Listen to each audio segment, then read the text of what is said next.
I hit up a couple people. This is a thing that I feel very strongly about that I think is really important, Oh, and it okay. enriches We're digging right in. Let's do it. it enriches your life. I think that if you have people in your life that you have not talked to in a long time, it's very important to just drop them a line out of nowhere. Be like, "Hey, I was thinking about you. Hope you're doing well." Or, "I was thinking about you. What are you up to?" You know, Right. that way, I hope you've been well is not necessarily inviting a conversation. If you just want to put the good vibes out there, but you don't have time to like chat, that's an Right. option.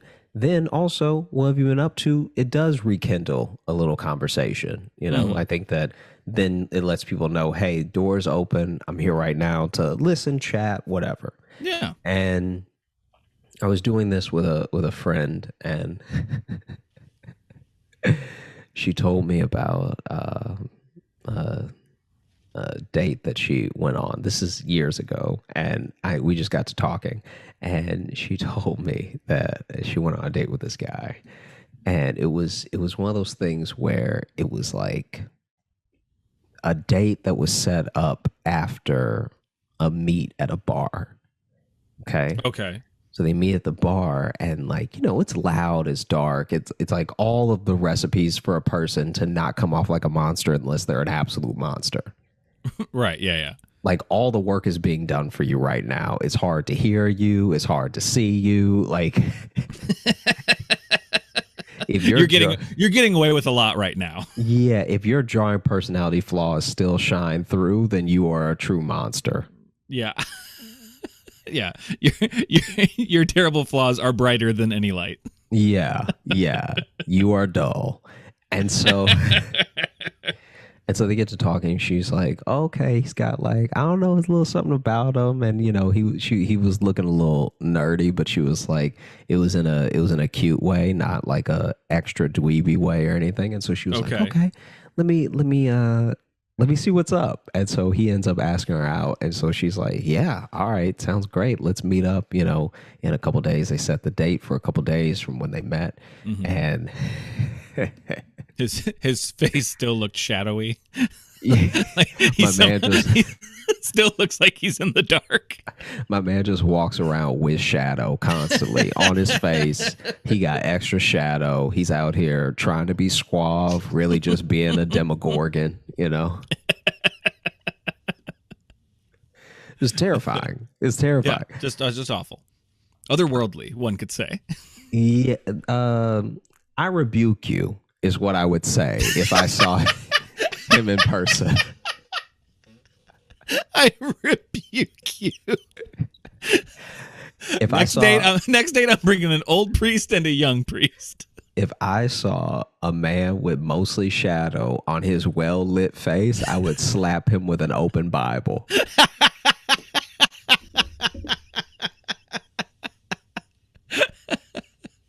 And so basically what ends up happening is they meet up, and it's at this like Chinese restaurant, and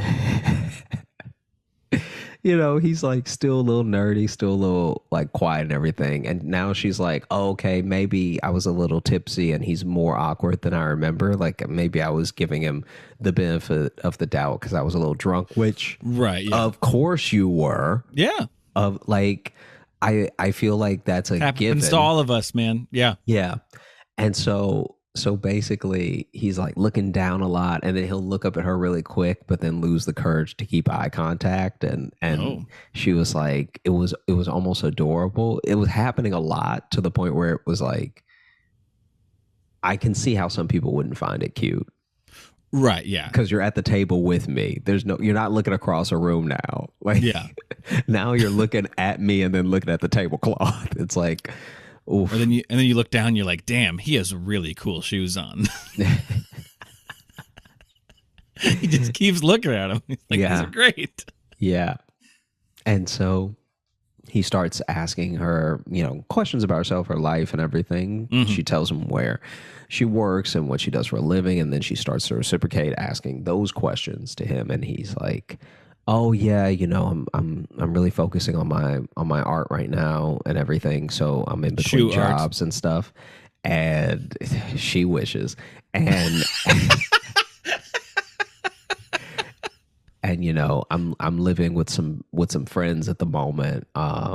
Just getting back on my feet and everything. Like Yeah. I make a little money doing odd jobs and with my art, and so I'm good. I'm like living. And she was actually taken aback and impressed by how content he seemed. Like, these are things that when someone answers, sometimes there's a little bit of shame involved. There's a little bit Right, of like, yeah. oh yeah, I'm doing my thing. I'm like, Right, it's yeah. like, it was none of that. He was just like, yeah, I do my art. And it was actually the most confident the entire dinner that she had seen him was like, I do my art, and I'm putting things together and everything until I can have a come up and stuff. And she was Right, like, oh, yeah. okay, wow, all right, that's really cool. And she finally asked him what his art was. This is like appetizers have come now, so they're like starting to kind of eat. But then she realizes she never actually asked him, and she was like, "What's your art, by the way?" And he smiles. And at first, it's like she said at first it was like a little smile, and then he couldn't help it. You could just see this like beaming smile burst through, which he also said was like very adorable when someone's just uncontrollably happy. Right, yeah. And he was like, "Well, I'd love to show you." And she was like, immediate alarm bells. Even if it's like, I made this movie and it's a big, beautiful movie, it's still just like, when the response is, I could show you, is troubling. Yeah. He's troubling like, to say the least. I'd love to show you. And she was like, oh, okay. Like, is it? And she's still thinking he's a painter, right? And she just assumed painter, because a lot of people, when you say your art, they assume artist. Paint. Yeah. They just assume, because that's what artist meant for a long time. For a very long time. But a bunch of other shit hadn't been invented yet. Yeah. And so then she's like, oh wow, did you bring it here? He's like, I bring it everywhere with me. And she's like, okay, what is it? And he's like, I have to show you. And he gets up, he walks, he leaves, right? And she's like a little bit taken aback, because now she's like, oh, okay. Like, I thought she was even saying she thought he meant, I have to show you like later at my place or something. Right. Yeah. And so she's sitting there. Like, so he left the table. Left the table. Okay. My man's gone. I got my guesses, but and she's like munching on a crab rangoon when this dude sits back down. Okay. With a dummy in his lap.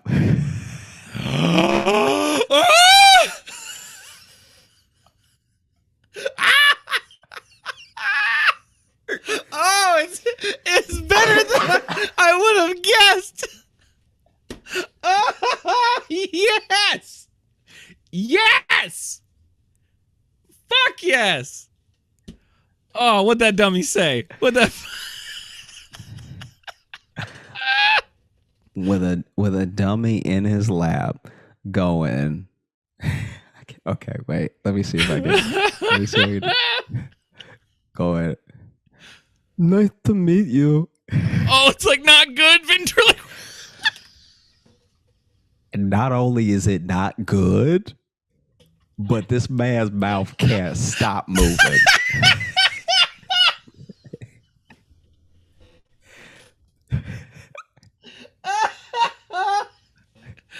Oh. So instead of it being bad mumbled like ventriloquism, it's just him talking in a different voice while he doesn't make eye contact. That's his art. So he just looking down. He's just looking down the way he was when he was trying to be coy. And so he's looking down. So you don't see his mouth. So you don't see his mouth. Because if he tilts his head all the way down, it's like, where'd his mouth go?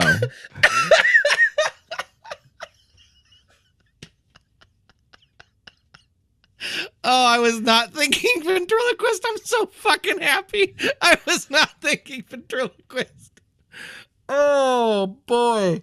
It's Ugh. it's so bad. Would you like to join our thruple? He's so bad at it, and it's fully, Oh. his mouth could not be more open.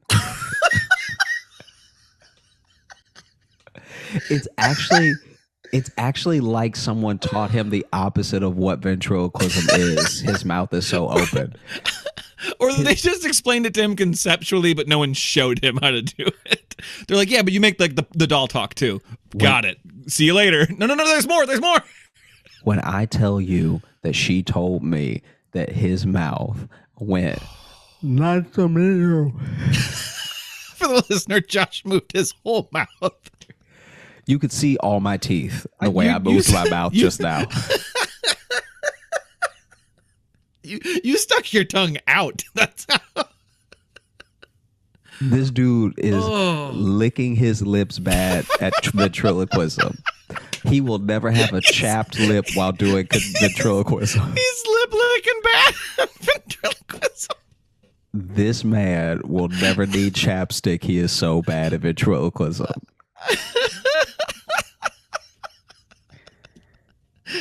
And so then she. You keep going. Go ahead. So then she's sitting there and she's like, oh. And she just says, oh. Like, oh, okay. Still trying to be polite, right? And then he is steadily, just like, so Mark told me a lot about you.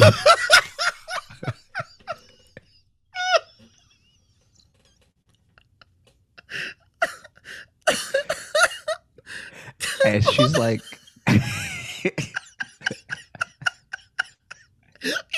the fucking doll take over the date. Hard. Ooh. So Mark told the title of this episode is going to be Logan's favorite thing ever. Oh man. So Mark told me a lot about you.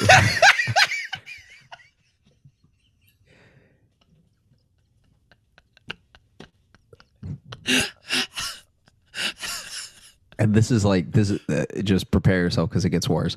I'm so excited. So then she's like, so Mark told me a lot about you. The fucking voice, Josh.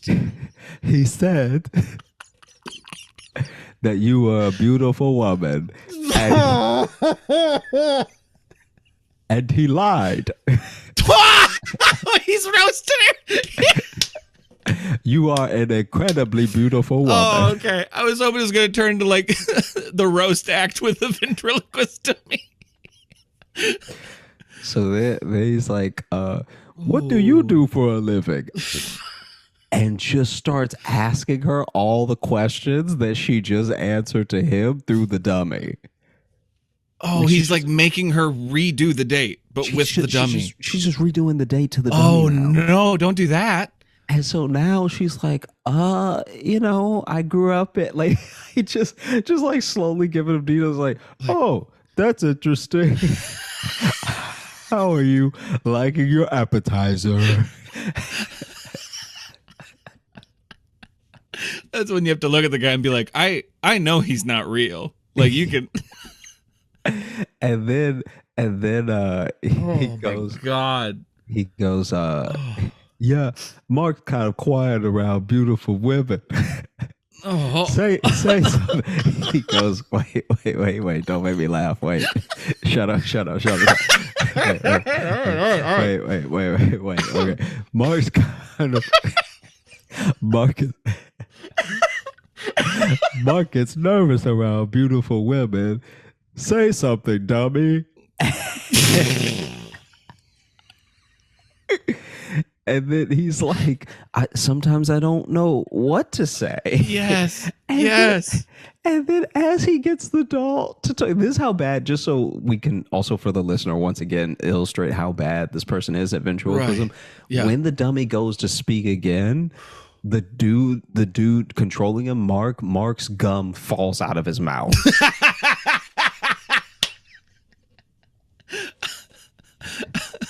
feel like that should be a pretty common. Like, don't chew something while you're doing ventriloquism.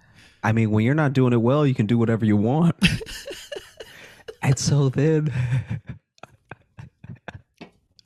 Oh my god. and so then, one of the servers walks up to check on them, like, how they're liking their appetizer and everything, sees the dummy and goes, "What is this?"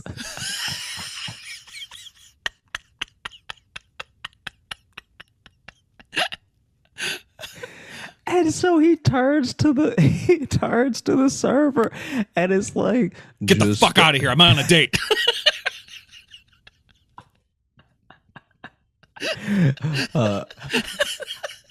Goes, "Just two lovely people and a bonehead on a date.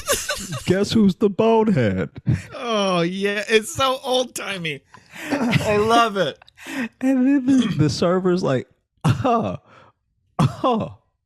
wow." He just says, "Wow," and walks away. And she said that so then their food comes, right? So appetizers, but then the actual entree comes, and he doesn't put the dummy away. So he starts talking to her again. We also brushed past the fact that he stashed this in the restaurant somewhere. We are totally blowing past the fact that he said, "I'll show you." Just went somewhere, assuming his car wasn't outside. I guess I don't know. I mean, I don't know. Maybe it was at coat check. Maybe. But like, if he brought the dummy prepared for that reveal already, way too much. Yeah. Already a killer. Wow. So then they're eating. Mm-hmm. And he straight up is eating and has sat the dummy, because it was one of those 4-seat tables. Mm-hmm. And so he just sat the dummy in one of the chairs. So the dummy just sitting up while they eat. Just staring at her chew with its lifeless eyes. Just staring at her chest. Of no fault of his own. That's just where he was positioned. I'm only comfortable ogling women with my dummy. And then she said she can tell that the staff is like straight up watching them now. Like coming out of the kitchen to peek and walk back in. Your friend is a fucking trooper, by the way. And the fact that he didn't sit down with the dummy and she didn't go nope and just walk out. It shows a lot of her character. And so then when they start to like get close to finishing the entree, the server walks back up and is like, "Hey, we were wondering, like, do you do like shows everywhere? Like just like starts like actually just engaging, like, do you do shows everywhere?" And like what do you know? And he excitedly grabs the dummy.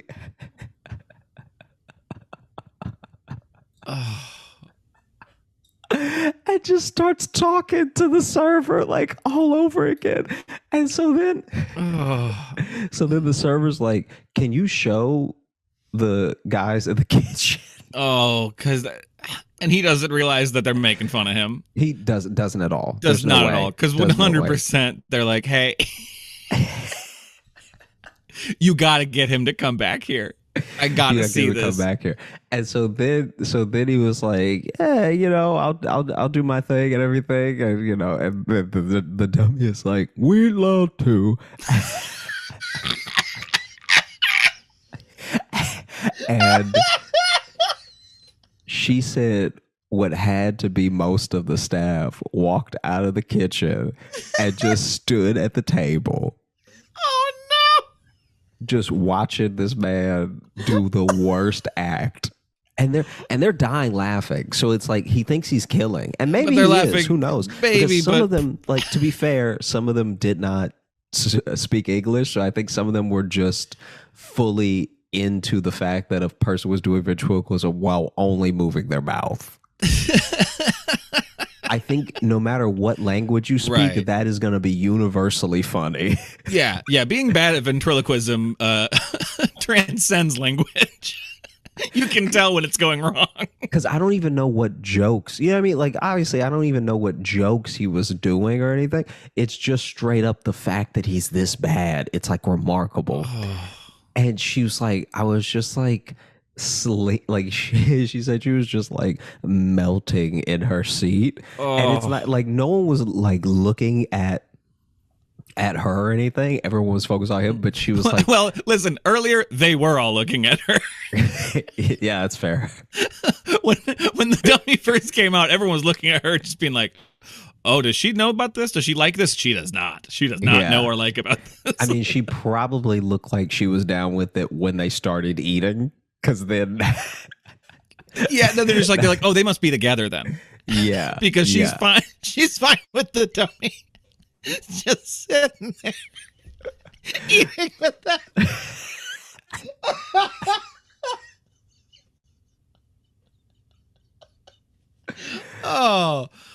This you've made me so happy today, Josh. I was already having a pretty good day, and it got real good. And then basically so she's like melting in her seat because she said that there's no way that they're like I remember her saying this of like how there was no way eventually that food was being cooked. Like too many of them were watching them. Because it's like a small restaurant, you know? Right. And they hadn't gotten their food yet? Or no, they did. They did what they were eating. They ate. But other people in the restaurant now. Other people are just waiting. They're like, hey, yo. Are now sitting there pissed at this shitty ventriloquist. That's just like, I would have loved to try the food. Unfortunately, I have a sensitive stomach. Just imagine that Yelp review. Like, I went there on a date to have a meal, and we could not get served because some ventriloquist, the whole staff was gawking at a dummy who could not enunciate. 1 star, will not go back. The food was great, but the show was terrible. The ventriloquist act was all vowels. 1 star. All vowels and spit. That must violate some sort of code. I don't know. Oh my God. Yeah. I keep going back to like the moment before. Like, did he show up with like a big fucking suitcase? Like before the date was like, hey, can I stash this back here? Can I put my roller bag here real quick?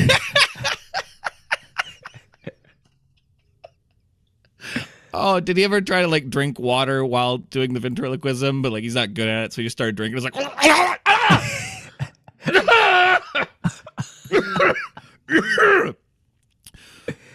would you?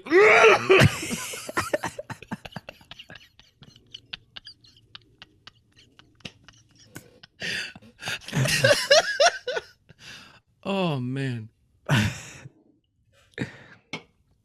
Fuck me. That is so goddamn funny. Man. But yeah, they didn't go on a second date. Oh, really? Oh, darn it. I was really rooting for them. Because here's the thing. Even if he was really good at ventriloquism, it'd still be shaky whether he was getting that second date. You know? I don't care if your art is music and if you're at a restaurant, you don't just pull out a guitar and This is a great point.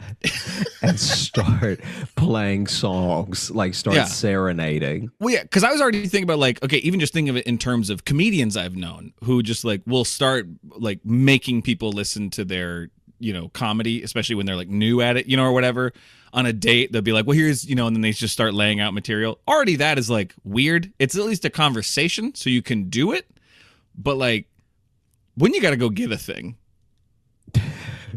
Because even if he was a painter, if he just started painting there, you'd be like, okay, you brought all that?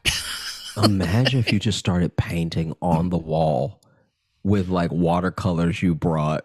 I think this is technically vandalism. I don't. In case someone asked you, what's your art? I have to show you. And then you just start painting lilies on a restaurant wall. Yeah. Yeah. Even if you don't have an unsettling art, if you just start doing it, it still throws you off. Yeah. Yeah. God, but now I'm now imagining if he brought a guitar out and then he was a really bad guitarist. It was just let me show you. Like, let me show you the ways that I love. It was just like a guttural, like she was like, look at this photograph.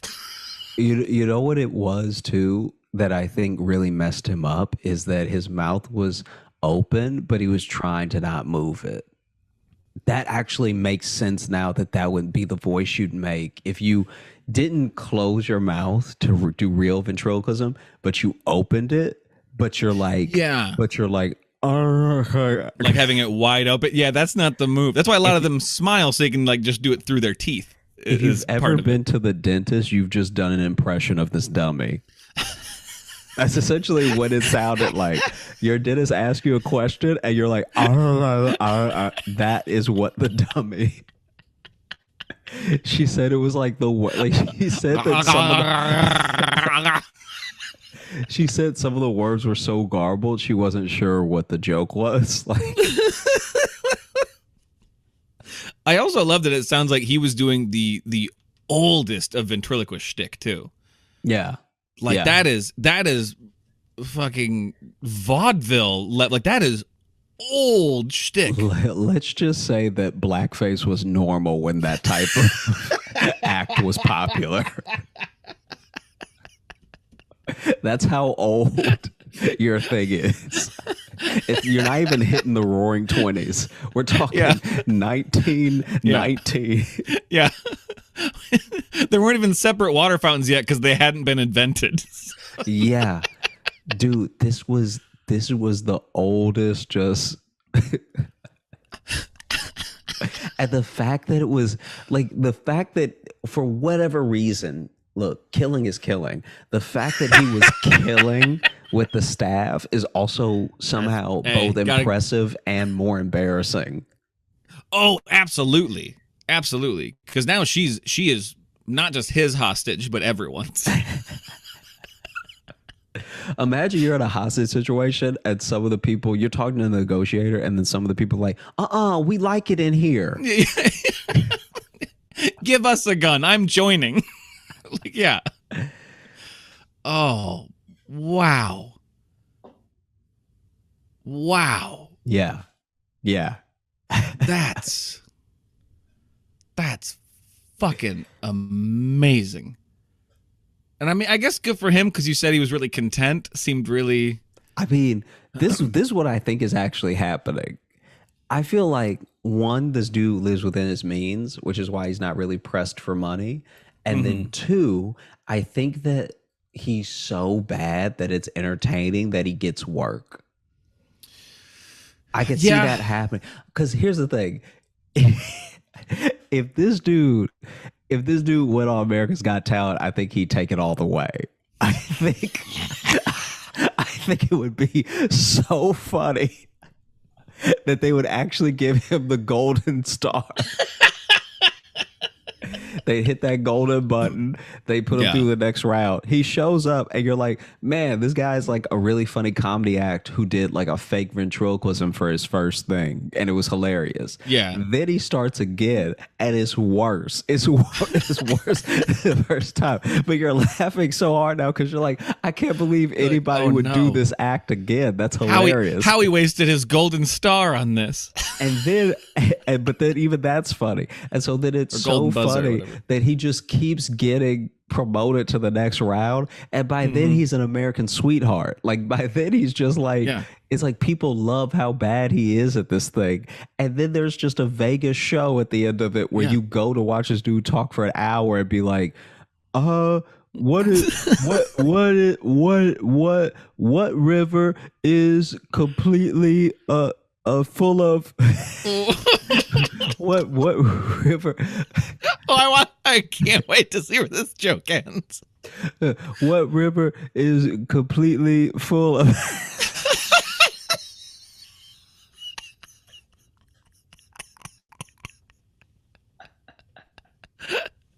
what river is completely full of direct intention? The Pacific Ocean. And then you just sit there. Jesus Christ. And then you just sit there and you're like, that's the worst thing I've ever heard. First off, not a river. You said ocean.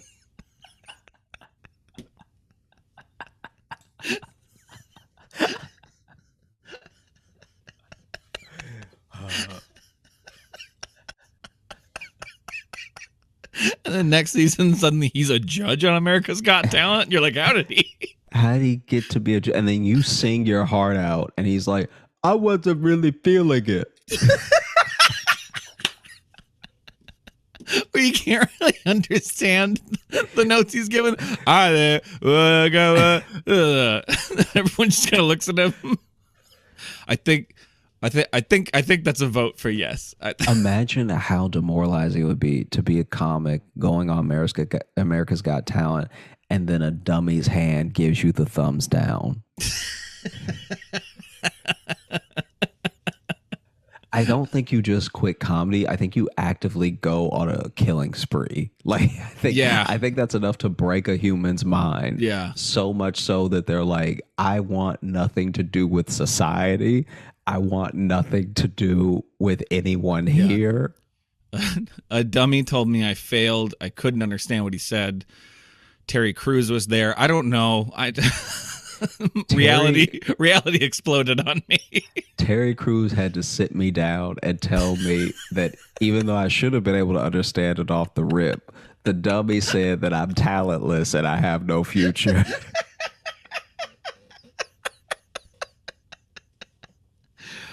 Holy shit. Oh. That's just beautiful. I don't know. It's chaos. What happened to your friend is horrible. Yeah. I but just great person, but yeah, terrible luck. In a weird way, in an indirect way, he did make art. Because that moment, that moment is beautiful. Sure enough, absolutely. Holy shit.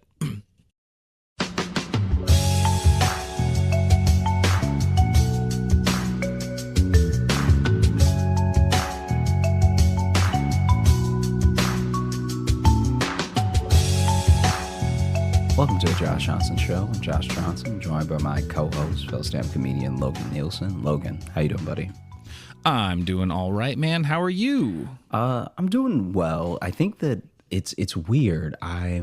As the year is like winding down and stuff, I'm just trying to like take stock of a lot of things. Mm-hmm. And you know, I had a conversation with a friend tonight that like he's been in the hospital for a little while. He's one of my friends from college and stuff. And it's just like, I'm glad that he's doing a bit better. I'm glad I got to talk to him because I had to call him after my first show tonight. Mm-hmm. And yeah, it's just like, I'm a bit disappointed in myself that I like let so much time pass without calling. You know what I mean? Like, obviously, you like life just happens. Like, people, you know, we're all doing our best and everything, but it, you know, yeah, it shouldn't take like me worrying about him to call him, you know? So I'm trying to like do that more. Like, I call people and I text people that I haven't talked to in a while, like a decent amount, I suppose, but yeah, sometimes something happens where it like is a jolt, and you're like, oh, I should really be appreciative that I have like all my people while I have them, you know? Yeah. Yeah. Like that's just, I don't know. Fun start to our comedy podcast. But yeah. Yeah. I mean, I guess. No, I'm fucking with you. No, I get that. A thing I've really learned about myself in recent years is because, like, yeah, I'm bad at keeping up with people, but I also just realized I'm not great at like managing a giant group of friends. You know what I mean? Mm-hmm. Like, and I think especially in comedy, you're expected to like make friends with all the comics and stuff like that. And I was never great at that in Chicago, and it would just be more of a point of stress than like actual joy to know a bunch of comics. Yeah, but I think that you as much as I don't like when comedy communities are very cliquey and stuff like that, I think that it's initially inherent that it's gonna be, because you're only gonna be able to go to so many birthday parties, remember so many like people's life events, you know. Yeah. And you can only actually find so many of the comics you meet actually funny.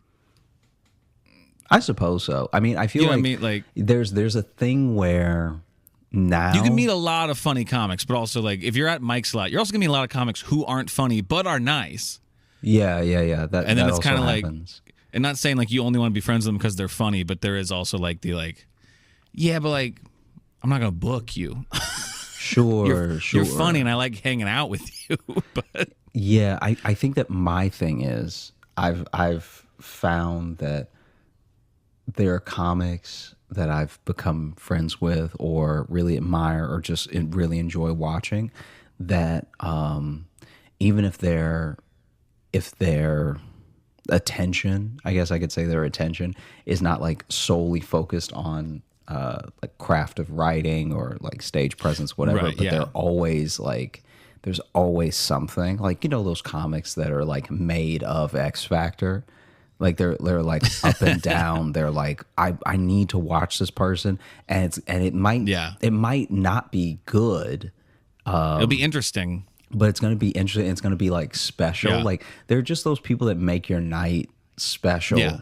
especially if you're at an open mic or something. And then there's people who are like not necessarily trying to work on anything. They're also not necessarily trying to play to the other comics in the room. There's just something they have to get off their chest that's like chaos. Yeah.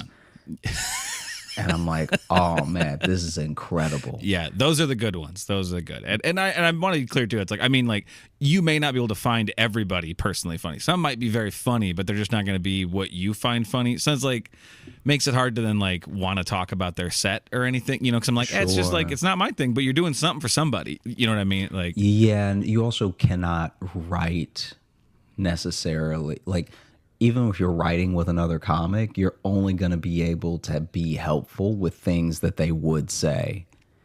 So yeah. it's like that also sort of can make people fall out of line with each other when it comes to a sort of meeting of the minds, because it's like, okay, you're going to do this crazy act out I would never do, like, or I like wordplay Right. way more than you like wordplay, or you know, Yeah. whatever the thing is.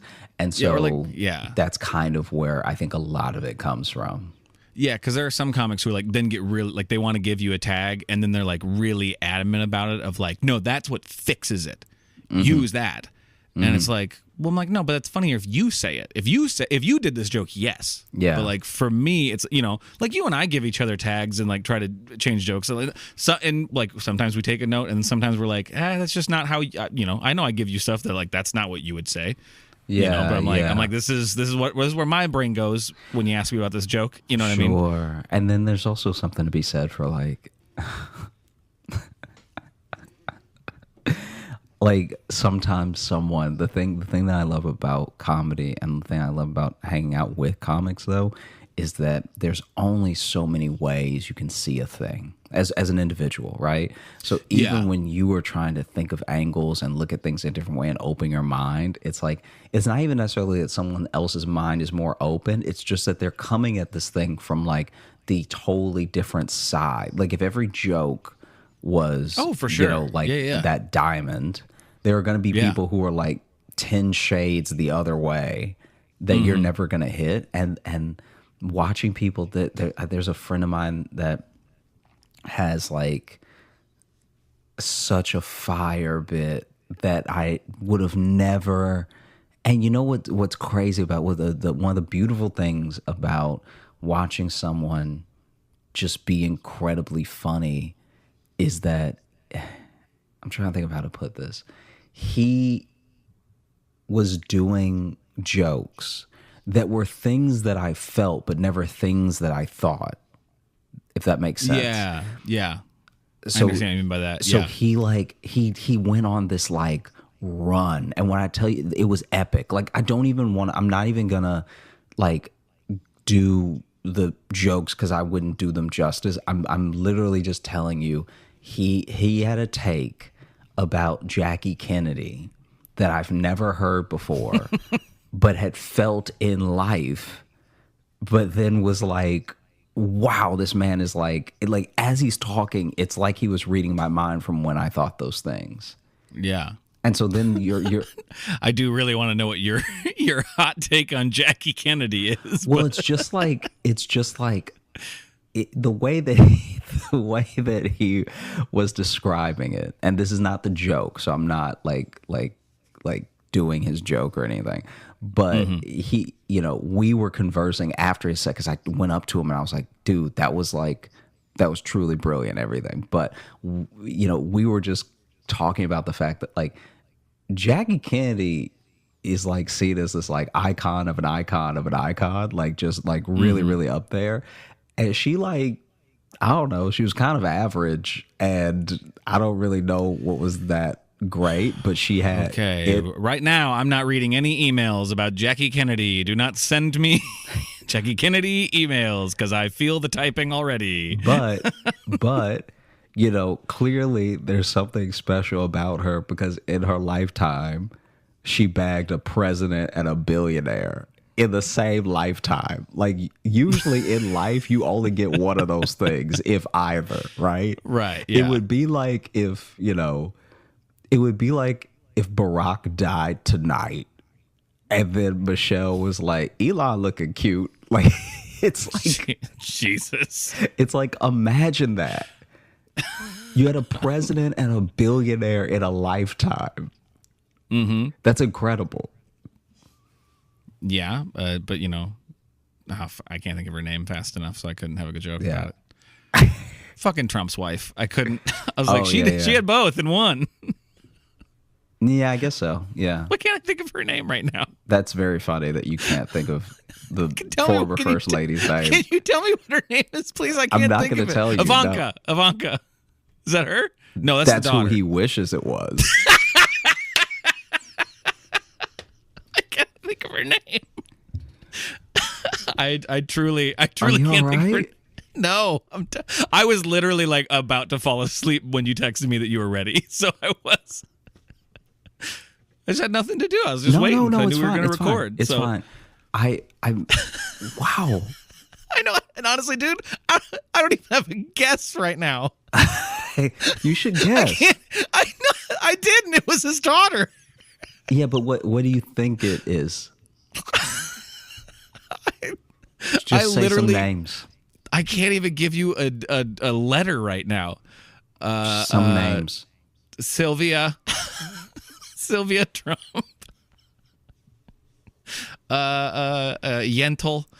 I gotta look it up. I don't. No, don't look it up. Don't look it up. Don't look it up.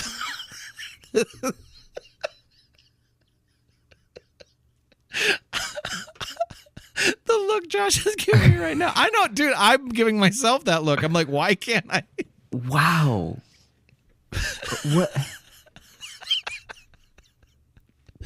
I have somehow erased that name from my brain, and I don't know Did why. she do something to you? No. Okay. You can tell me. No. If she hurt you? She did nothing to me. Okay. I truly, dude, I truly can't. Natasha. Ooh, wee. Yeah. No, it's all. Look. It's all Dude, good. fucking tell me her name, please. No, man. This is not. This sucks. This is what life used to be like. Before phones, before you could just Google it. Before you could just Google it, people would not know stuff, and if the person you were talking to didn't know, y'all would just not know. So is that you saying you don't know either? I know. I was gonna say. But I'm just saying, if someone didn't want to tell you, right? Like back in the day. Oh, like right now where I'm begging my friend to tell me and he won't. But you remember when you were little? If your friends were dicks before phones, it was hard to know stuff. You remember when you were little and there was like, you had homework and your parents either knew and didn't want to tell you or they didn't know either? Yeah. And then they were like, you know, I could give you the answer, but you should figure it out for yourself. That was like a classic line that we all heard growing up. And, you know, before phones, you really did have to either decide to not know it for life. Because you can't go to the library for everything. There are some things, and I think that's actually why. Loretta? Is it Loretta?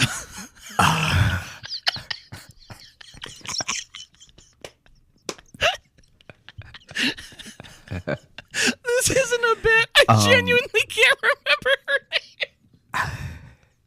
Do you smoke today? No. Oh, okay. No, I've had 2 sips from this beer, and I've done nothing but actually eat healthy and drink water today. You might be overhydrated. That's what it is. Oh, maybe. I don't know, man. Yeah. I said Ivanka. It's not that. Yeah. It's the only name because it's got the rhythm to it. So, yeah, you just used to have to go to the library for everything. And it was like, you had to just decide to not know stuff. Can you give me a letter? No, why would I give you a letter? I don't know. Because a letter gives it away. Why? Is it a weird letter? Is it a Q? What do you think the weird letters are? A Q or Z, you know, the ones that a lot of names don't start with. Z's got some names. You know, you don't get a lot of Q names, though. Quincy. Is it Quincy? Tell me if it's Quincy. Is President Trump's wife's name Quincy Trump? Oh, wait. This is a shame. This is like... And you're a bad person by just letting me... I do not feel bad about any of the times I have mocked you on this show. Yeah. That I have fucked with you. Yeah. Because... You know what? You know what's weird? I feel better about those times now. Yeah, do you? Yeah.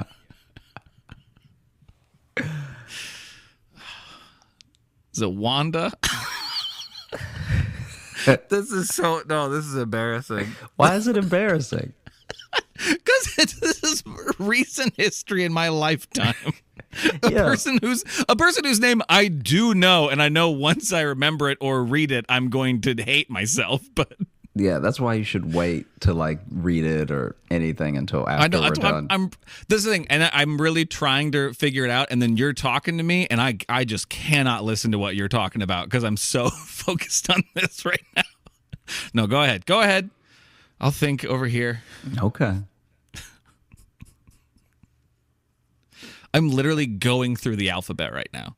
I'm just going in my head, just thinking of letters and trying to find. Is there a name? Ula? Is it Ula Trump? I feel like you're just going to start naming dishes. Like, is it gruel? Gruel. Gruel is a dish. Spaghetti? Is it Spaghetti Trump? Oh, man. Well. Oh, God. Give me one letter. Doesn't have to be the one it starts with. Just give me any letter. Did you go to the library a lot when you were a kid? Fuck you.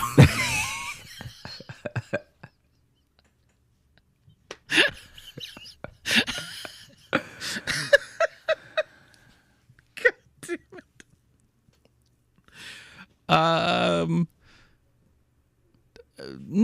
I guess we did, yeah. In the one in town in St. Ansgar, we used to go a little bit. I mean, I was just like, I'm like, yes, but it was like the school library. We were in there a lot, you know. that was where I got most of my reading. Yeah. Was there because we had a pretty good library. Because also our town library isn't that big, so you're better off just going to the school library. I see. But you know what I mean? Small ass town. Yeah. No, that makes sense. Got hot. I gotta take this hat off. No, it's all good.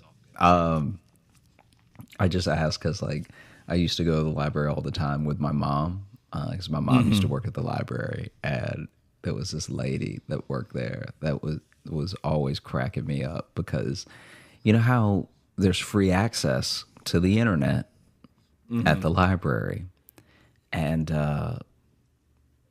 you know there are people who use that free access to access things they maybe can't get in real life. You know, Yeah. Our friend Rob used to work at Chicago Public Libraries, and he saw plenty of that. yeah.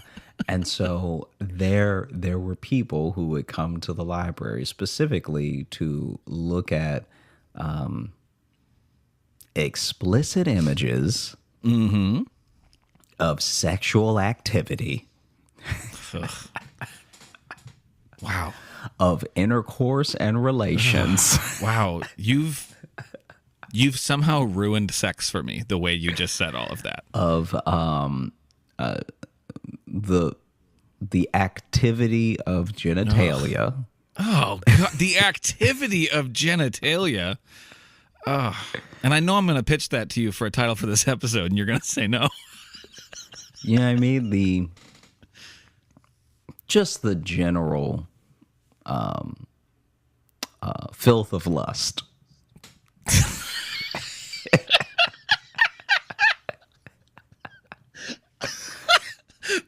That sounds like an old play. Like that.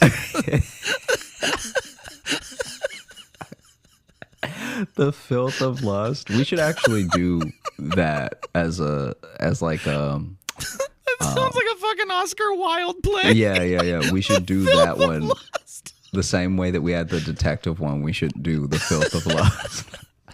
Well, or is that the title of the Porta Potty one? Porta Potty 2, the filth of lust. Oh gosh, no, it can't be. It can't be. This is a different thing, and it's happening in Puritan times where everyone will know. Like if you actually had, you know what they call it, the Shakespearean term for it, Doinkin? the beast with two backs. The general filth of lust. Yeah, there were people who would, engage in the voyeurism.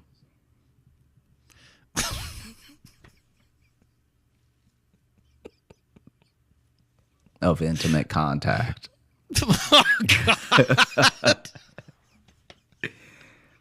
This is going to be the rest of the episode is you just finding different ways to word watching porn.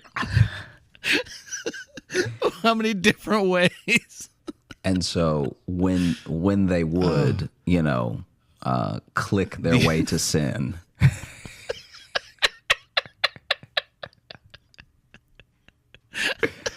she would roll up behind them and be like, "What you doing, pervert?"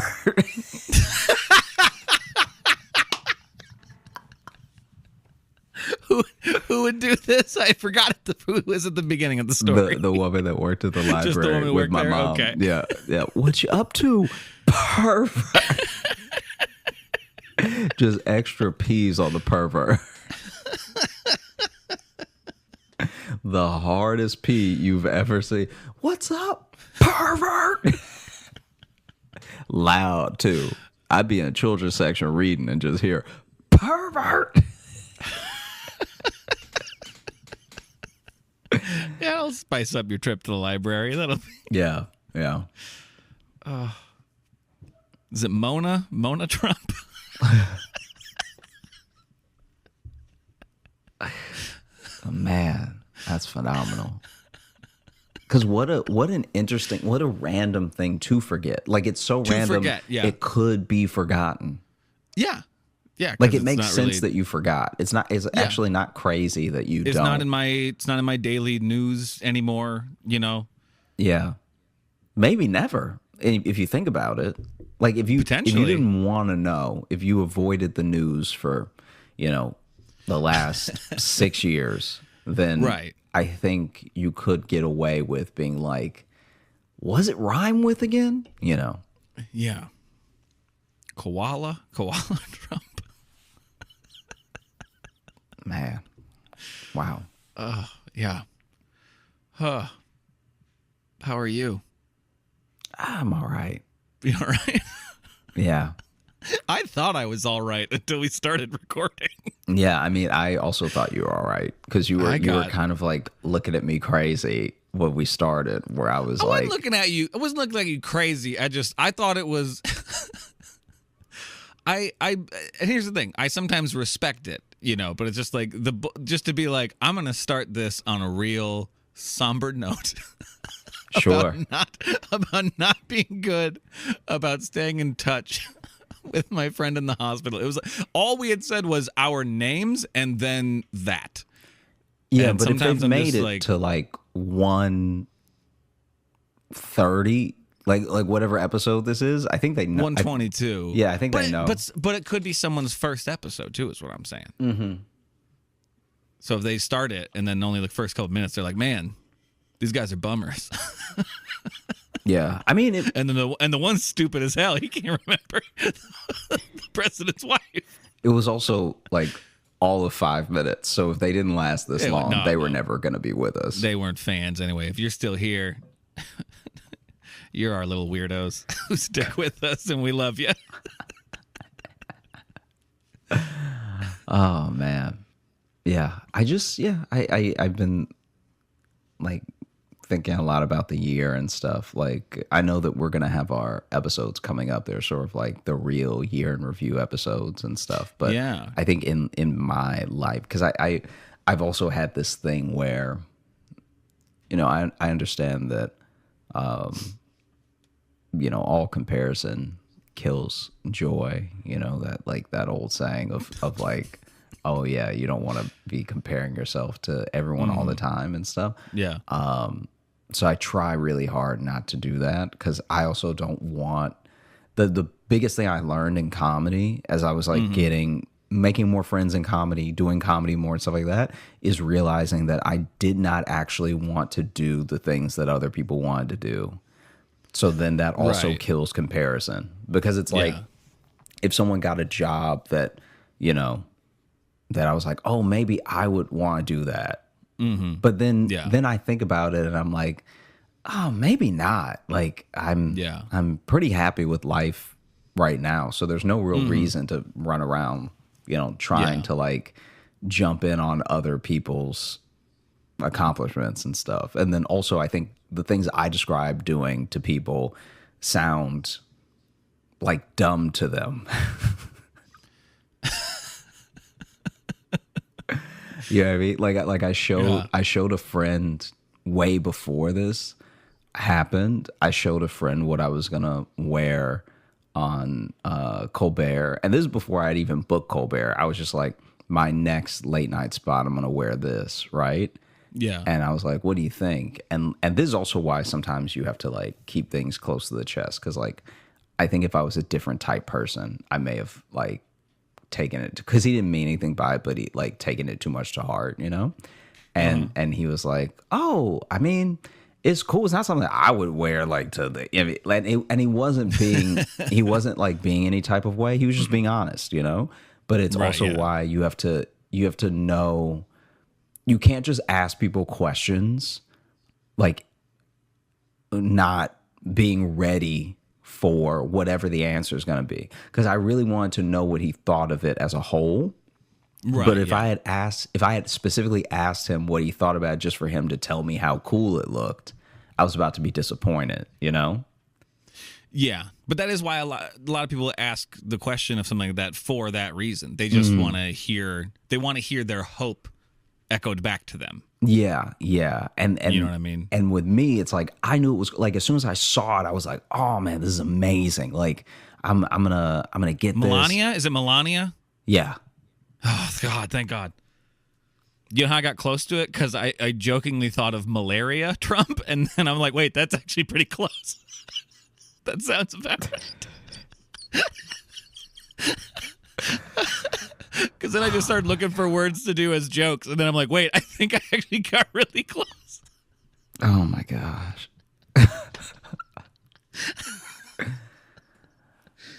Oh, I swear I'm not a dumb man, but oh boy, Yeah. I don't know. Shit. No emails about that either. No emails about the first lady of any era. It's a new rule. No Jackie O or Malaria Trump. None of them. Sorry, keep going. I'm sorry. It literally. I mean, I was pretty much clicked to done. me. I was like, Oh, okay. I'm actually using this moment to. 1 second. Ignore me. Gotcha. No. Okay. I'm just See you making later. sure. No, I'm just making sure it's not somewhere. So, the comic not that everyone should check out that has the dope bit is Jared Waters. If you are Oh, okay. in New York, he's like constantly doing shows, and hopefully he'll be on the road soon. But he's so funny. Why didn't we say that when we were talking about him? Why'd we? He waited like 3 more bits or beats to like plug his name. Because what ended up happening was I was trying so hard to not tell the joke, but talk about the joke in a way that did it justice. Okay. That I was like, it didn't even occur to me to say his name just yet, because I was like, let me hold off until I like make sure we don't need to cut the entire thing. You Remember know? it? Did you forget his name? No, Did you forget no. his name and you were? No, I'm kidding. Yeah. So so that was about Jackie O. Okay, I'm just trying to now find where we were at. We were just talking about your suit, and then you said you're done with that. You look sharp in that, by the way. Thanks, People man. haven't seen that.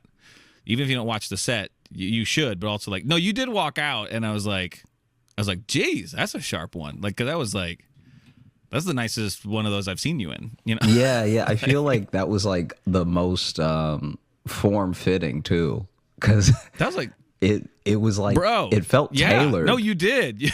That's the first time fucking that looked I've tailored. got something from someone where they were like exactly by every quarter of an inch what they said it would be. Because sometimes you like, oh man, before I did Conan, I'll never forget this. This is like, this happened to me at Conan, and it happened to me at the Emmys You wear was suits? worse. Did you wear a suit for Conan? Or, Yeah, I think I had a suit for Conan. okay. But the Emmys was the worst one. Conan was nothing in comparison. Yeah. For the Emmys, I went, and this is like, I'm not a prepared person most of the time, and so this is me really trying to be about my like, Hey, as his co-host, I can say, yeah. like this is me really trying to be about like my business, right? So a Right, week yeah. before the Emmys, a week before I'm supposed to fly out for the Emmys, I go to this like, maybe it was a Men's Warehouse or something. I pick out a suit, and you know, I have the person who does the tailoring like draw it up all with chalk and like do all the stuff, right? I am told to come back like almost in a week, because I guess it was like, I think around the same time as the Emmys is sometimes like a wedding season type thing.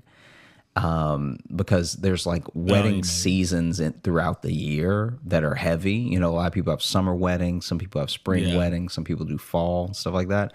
So I feel like When are the Emmys usually? Those September, like in Okay. September, yeah. Yeah. And so for whatever reason, this New York Men's Warehouse was like, we are swamped. All right. Mm-hmm. Yeah. And so they tell me to come back pretty much the day before I fly out, right? Which I'm already not a huge fan of, because I'm like, okay, it takes you a week to make these slight alterations. Like, in retrospect, I should have just gone to a different tailor, but I was like at Men's Warehouse, and there was a tailor at Men's Warehouse. So I was like, let me just make it easy on myself. Yeah, and you right? don't like wait for the train or anything. Just And so, that'd be a they whole other chalk place it I'd up. have to go to. I mean, it really wouldn't. Like, I probably was in walking distance of another one. like Right, another yeah. tailor. But Right. they chalk it all up. And then my man puts it in the back, and we're chatting and everything. And then I leave, and I'm like, check that off the list. I did something ahead for once, right? I'm not panicking trying to Yeah. like get it bought and tailored same day, paying extra money, whatever, right? I come back when I'm supposed to, the day before my flight, and I give them my ticket, and the person can't find it at all, right? Which is insane because I've bought the thing. And so they can't find it at all. And in my head, I was like, this never occurred to me that this could possibly happen, that someone just with my body could come in and be like, this fits. I guess I'll take it. And so I'm like, you have to keep looking. Like they were very like nonchalant at first about not being able to find it. And I was like, Right. I bought it here, so I've never left with it. So how did someone else leave with it? They finally find it.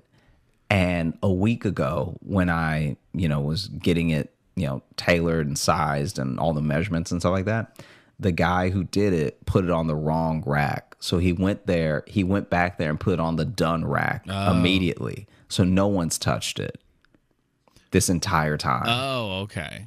And so now I'm freaking out damn. because I'm like, what should I do then? Like, can you do it now? Because this is your screw up. Like I came here a week ago. Like this is crazy, right? And they were like, the tailor isn't in today.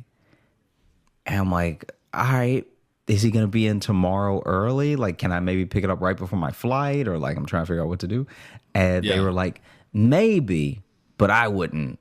The guy working the day that I came to get it was one of the most oddest workers I've met at like a Men's Warehouse or like any clothing store, because he was just like, I mean, he'll be here, but I wouldn't wait on him. I suppose that is theoretically possible, but yeah. And so then I was like, well, what do we do about the money that I was already charged for the thing that didn't happen? And he's like, shit, someone left with that too. Yeah. And so then I look it up on my card on my bank, and they're basically like, oh, luckily the first guy was so bad at his job that he forgot to charge you. Hey. So I'm like, okay, all right, I guess, hey, no harm, no Free foul. unfinished suit. Yeah. I've just got a suit with a bunch of chalk on it now. A part of me was almost like, should I just wear it to the Emmys and try to make it look like a statement where it's like, here's what I could do, but I didn't.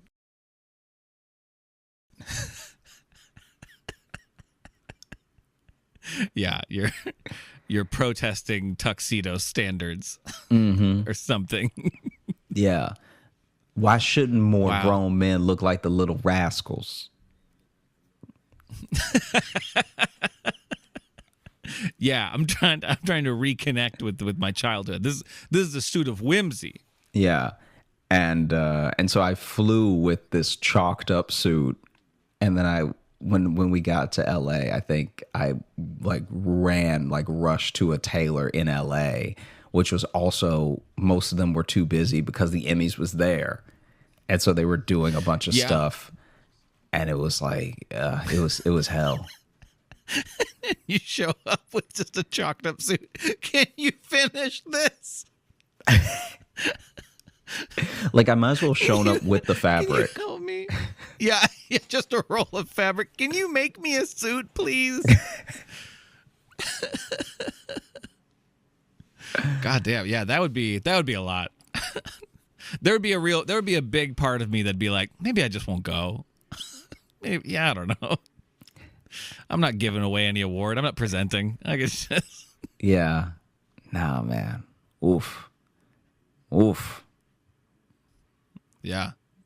And then this, it's a dashiki, right? Mm-hmm. I'm just not confident in my words right now after the whole Melania situation. I just wanted to make sure I was saying the right type of suit. But was this made by the same person who did your Comedy No, Central that was one? that was a different person. Okay. This person runs a business called Saba Elite, and they do a bunch of like suits, jackets, and just great, like really great designs, really great stuff. No, man, you walked out and I was like, that is sharp. Like it was, and like, I know people were like saying on there being like, you know, Wakanda or whatever. People were comparing you to that, but it was like, honestly, even you walked out and I was like, fuck, that does look like T'Challa. Like that looks like Chadwick Boseman at like one of the like premieres. Can I tell you I didn't, because I try not to get on comments and like any of that stuff. Not even because of like people might be rude, but because I think that it is a detriment to you, good or bad, to like lean on too many opinions. I think that when people are hyping you up, you can get a false sense of, you know, who you are, what you're doing, or like where you're at. And I think when people are putting you down, you could get a false sense of like, oh, they're right and I'm trash, and you know what I mean? Yeah. And so I try to just like stay away from all that stuff, you know, like, and because also people don't even have the energy to like remember anything that they say online. Like if someone told you that they really took someone down online in a YouTube comment, you'd be like, yo, I didn't know you were a lunatic. Like, these people do these things and then they just move on, you know? And then even with praise, it's like, even with praise, there will be people who are like saying all the nice things, you know, as well.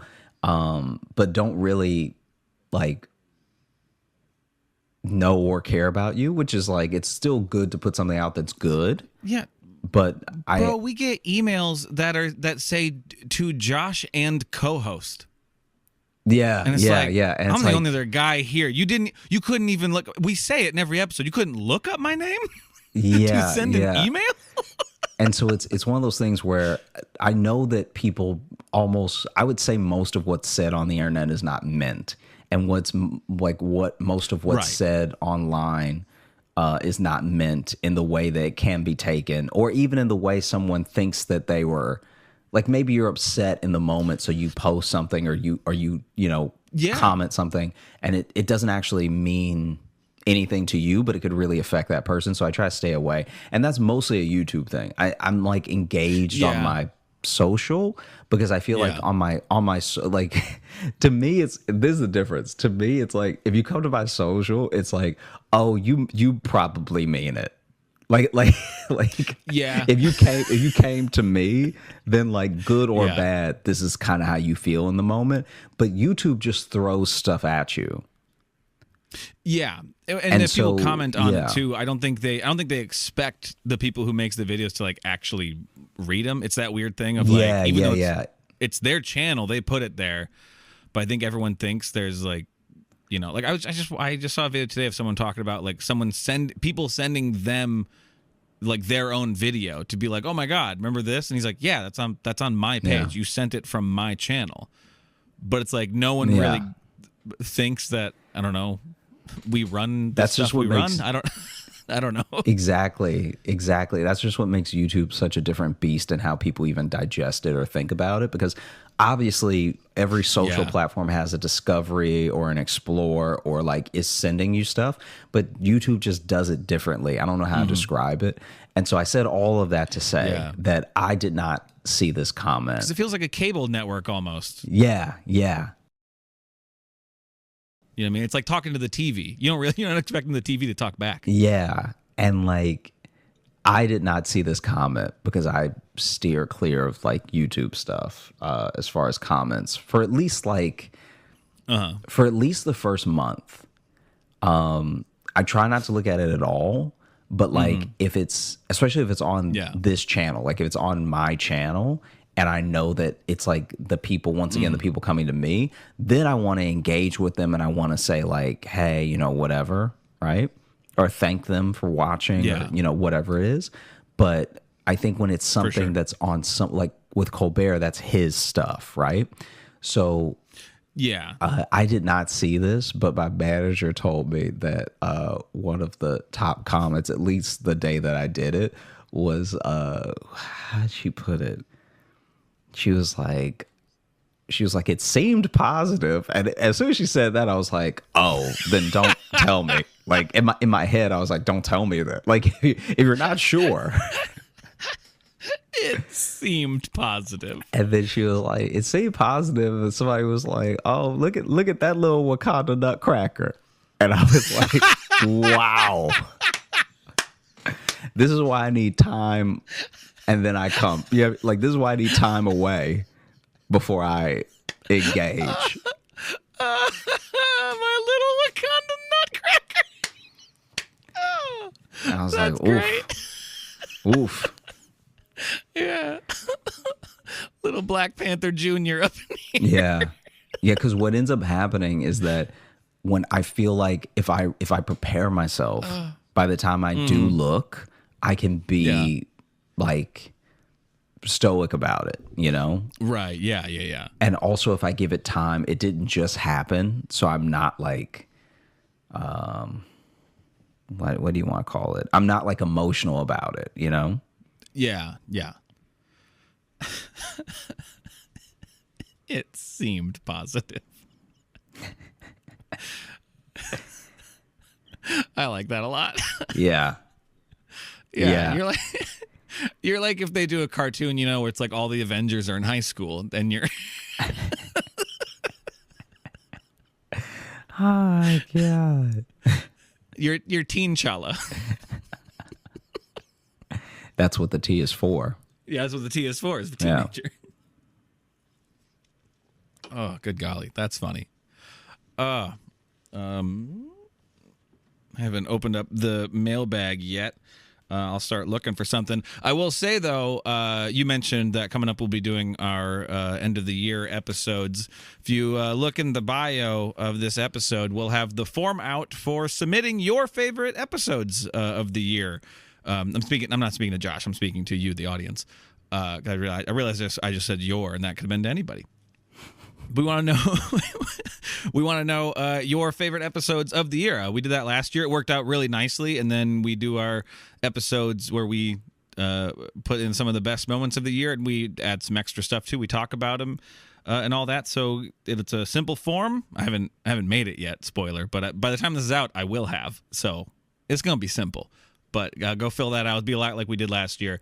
And we really want to know. It made it a lot easier to make the episode. Also made it a lot more fun because we got to know what you guys really loved from the year. Yeah, because there are things that will end up on that list that are not on our list.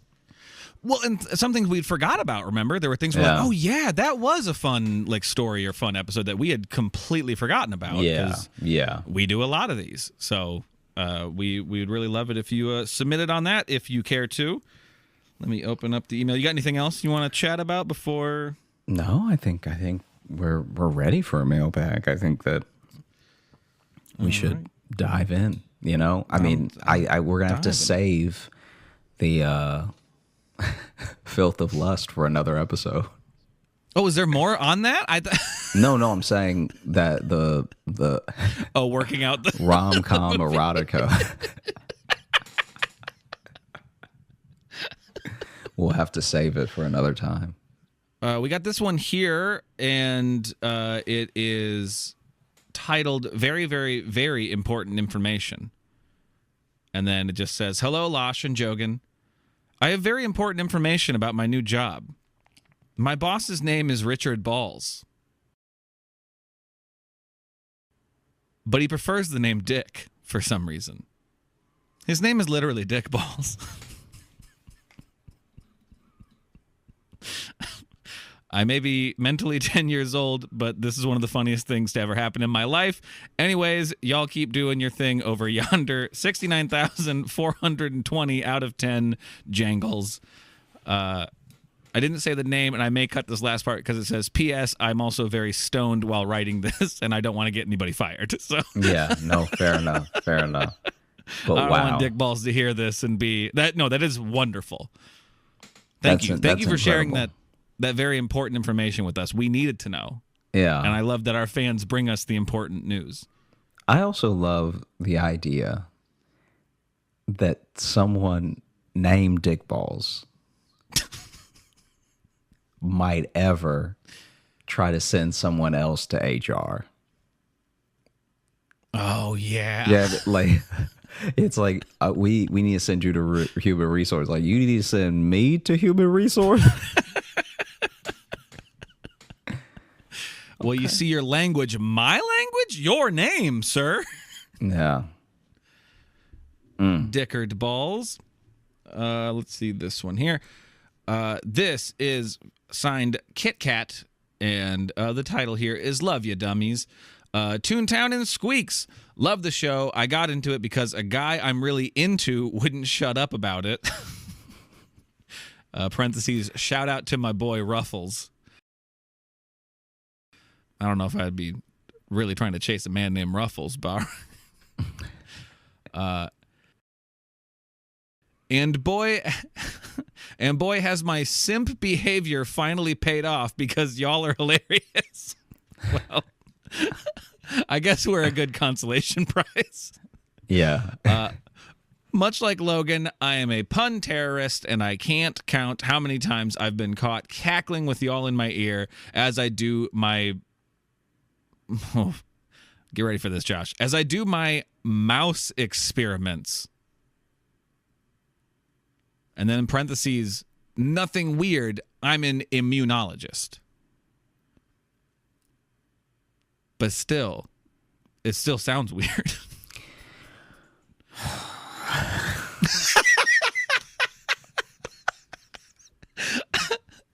I wanted to know what's the funniest / saddest shit you've done / heard of someone doing in the name of love, and if it ever paid off. Once again, love the show and keep on punning, Kit Kat. Thank you so much, Kit Kat. That was... I love the ones that, you know, it's a short email, but there's a journey within it, you know? I really appreciate and respect those people who sent us those. For the sake of entertainment, I'm gonna cop out and tell you about something. Good call. Tell you something that I witnessed, but it was not me.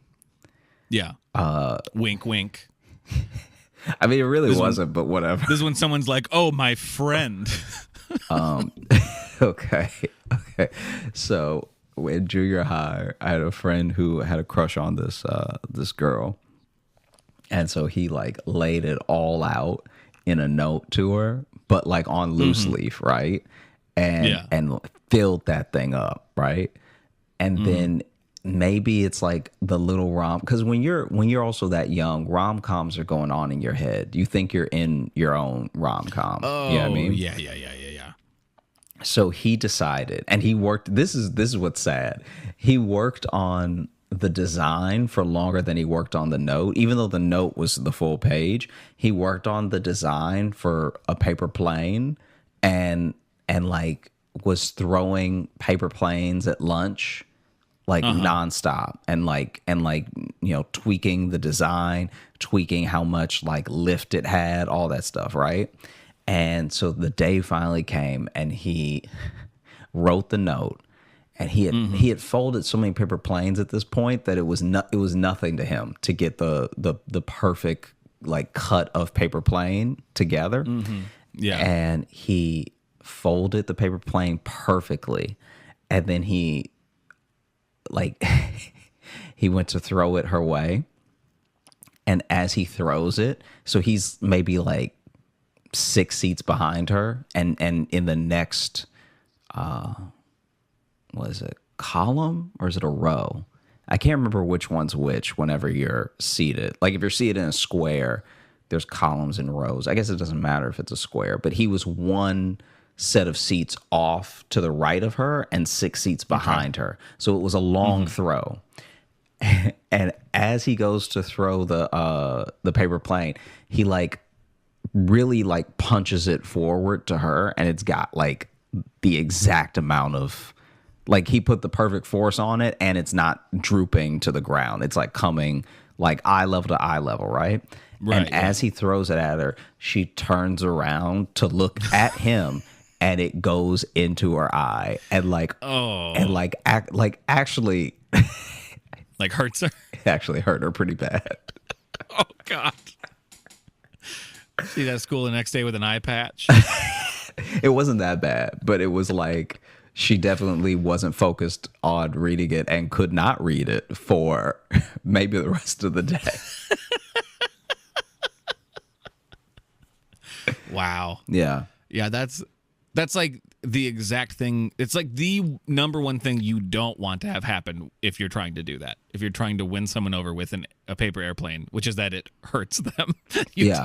Which is that it goes right into their eye. Into their eye. Yeah. Ugh. Like in her eye. You wouldn't be able to do it again if you tried.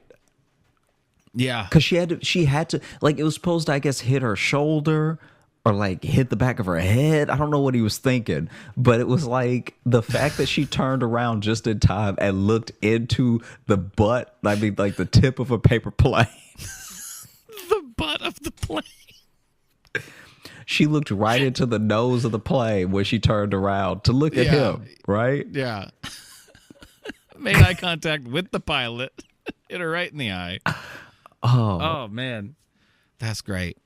I've never seen one of these in person, and this is a little, they're kind of sad, but they do bring me this weird joy. But anytime there's video of like someone trying to propose on like a jumbotron and it goes very badly, where the person is like, no, there's something just compelling about those. Those are inherently watchable to me. I'm not happy about it. I'm not like reveling in his misery. The best one is where he gets down on one knee and she goes no, and then he follows her and she throws a beer at him. And I was like, she did not want to marry you. Did you meet her that day? What happened? Yeah. So those are sad, but they're also pretty good. Oh man. Like the idea that you don't know if somebody wants to marry you. Like the fact that you can be on such a different page as a couple is like actually terrifying. Yeah, I mean, who are you talking to here? Who are you talking to, bro? I mean, you didn't. I'm divorced and had an engagement fall apart too. Yeah, but you didn't. It's not fun. It's not fun to learn. You didn't have to when you knelt to propose. You didn't have to drag your knee because they were walking away. No. At the time of engagement, decisions seem to have been made. That's what I'm saying. Later things change. Yes. No, I do. Nobody find that, can control later. I'm talking about when you do it. No, that does blow my mind when people ask that, where they're like, you know, it's like, oh, I'm going to propose, and then it's like, oh, will she say yes? And it's like, I'd fucking hope they've talked about it once. You know what I mean? You'd hope at least the topic has come up once. Imagine somebody. Do you think she'll say yeah? Oh, I really don't know. Do you think she'll say yes? No, probably not. I think tomorrow's gonna be rough for me. You know what? This is what only a gambling addict would do, but they really should start taking bets during the Jumbotron engagements. Oh yeah, I mean, shit, man. You can. They're not a sponsor, but like now you got the DraftKings stuff. Like you can bet on like anything now. Which every time I see a commercial for it, I'm like, this seems like all the work we've done for gambling addicts is being completely undone now. You know, because have you seen those commercials? Are like you can put odds on anything, and I'm like, Jesus Christ. That's actually what I think should be illegal. I don't care that gambling is legal, but you should just be able to like gamble on if the team or the person will win and stop. Because what you end up doing. Oh, no specific bets from there. Yeah, because that's how people lose. That's how they make money. That's how people lose money. That's how people ruin their lives. Is parlays down the line where it's like, well, now you could win $12 million off of 200. It's like you realize you're only going to lose $200. Like, please stop. Yeah. Yeah. You know? But then you get some people. There was one guy who made a big bet on, I can't remember what it was on specifically, but because the Astros won, he won like $100 million. Or not that much, but he won like a lot, like several $1 million. No, I'm from with like you. one bet early in the season or some shit. Like, and that even. I mean, but right there though, it's literally the lottery though. Then at that point, it's not gambling. It's like truly just that form of gambling, the lottery. Yeah. And you know what? It's like the reason that no one really has a problem with the lottery is because it's cut and dry. You're either going to win or you're going to lose, and only one person out of however many 100 million that are playing is going to win, right? But when you create your own parlays, it is your fault you didn't win the lottery. And that's too much. Yeah, that's a way to think about it. Yeah, that is a way to put it. Because think about if you were like, I'm betting that the Patriots win, that the Astros win, that the da, and then you're completely right except for one thing. It's like, it's all your fault. Yeah. And it shouldn't be like that. Well, and yeah, you can go down. I mean, yeah, the ones who get so specific of like, oh, they're going to have this stat for this many innings of game. Yeah, blah, blah, blah. don't do that. That's insane. I mean, look, probably that. Don't gamble at all. I mean, it's, and I hate to counter what Josh has said, unless you're really good at it. Because also, this comes from two guys who aren't gamblers. Like, I also, you know what I mean? I don't even like going to like card tables if I'm in Vegas, because it's like that's just a whole world that I'm not like familiar with, you know? I don't even like gambling in my mind, all right? I get so upset when I really think someone's going to win a fight and they lose horribly. Yeah. Do you know how tiny of gambles I make? Like, even when I play, not even when I play like cards with people, but if I play like in video games where there's like a game you can play within the game and you can bet, I am the stingiest of gambler in a game where I'm not me and it's not real money.